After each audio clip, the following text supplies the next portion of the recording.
Right. Can the language go from being endangered to not being endangered? Yes. There are a few success stories. There are very few. Hawaiian is considered to be a successful language revitalization, although I don't think it ever dipped down below like 10,000 speakers, but it got down into low numbers.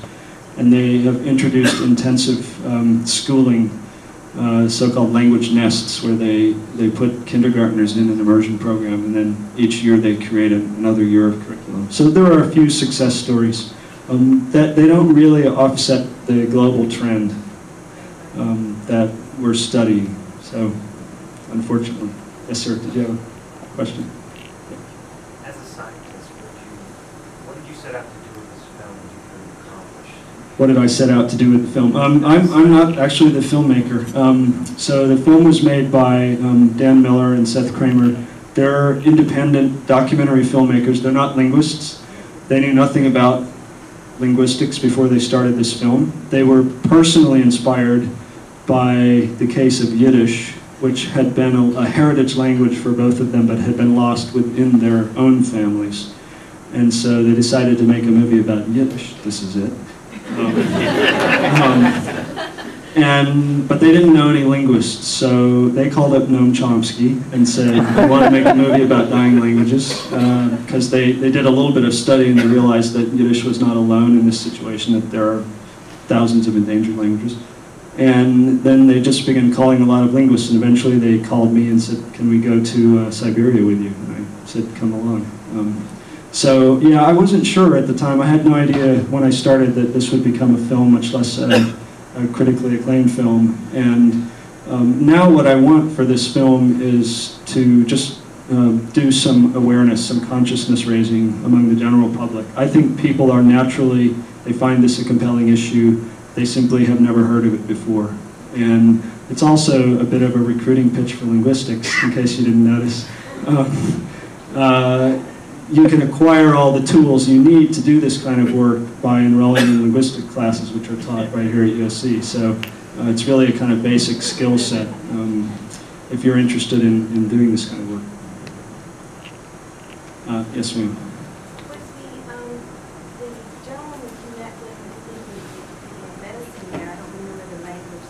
The medicine man who spoke Kalawaya, yes. Kalawaya, and there was an indication that the language was carried, was taught between the male and the teenager. Right. Was there any gender hierarchy in terms of women learning the language? Yeah, did women learn the language? That's a fascinating question. We combed through the entire published literature on Kalawaya. There's not that much of it. It's mostly in French and a little bit in Spanish. And no one reported that there were any women speakers. All of the authors who've written on it have emphasized the secretive nature of the language, the medical content of the language, and the fact that it's spoken by men.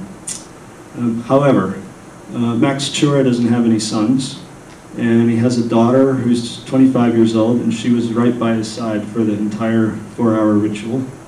And so we strongly suspect that there are some women speakers of the language. They just haven't come forward and identified themselves as such. And that's a great topic for further research. But historically, it has been mostly the language spoken only by men, as far as we know. I'll take one more question, and then I'll be happy to hang around and ask questions later. Yes? So to document the language, how much data do you consider to be enough? That's a great question. How much data, how do you know when you've finished documenting a language? How much data? You're never finished, ever. Right, I mean, languages are inexhaustible. There's still plenty that we don't know about English, and look how many people have studied that. So in other words, if you have unlimited time and money and you have a comfortable place to document that language, so what would you do? Well, if you had unlimited time and money, I mean, you would build a whole team of people who were researching, and ideally you would train native speakers because they're the most efficient documenters of their own language, and they have the ability to understand it and transcribe it. And we're working through a kind of filter. The kind of minimum program, since we don't have unlimited time, you start out doing a pilot visit, you visit a community, you do a quick assessment, what is the state of the language? Are there enough speakers left even to document it? So Chulim was right on the brink. If we hadn't found the 9 speakers, we probably would not have continued our work there because it just wasn't enough. You saw 3 of them were deaf.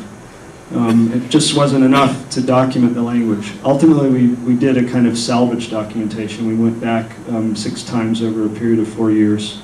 We have maybe 40 hours of videotape, hundreds of pages of transcription and stuff. And that's just the absolute bare minimum.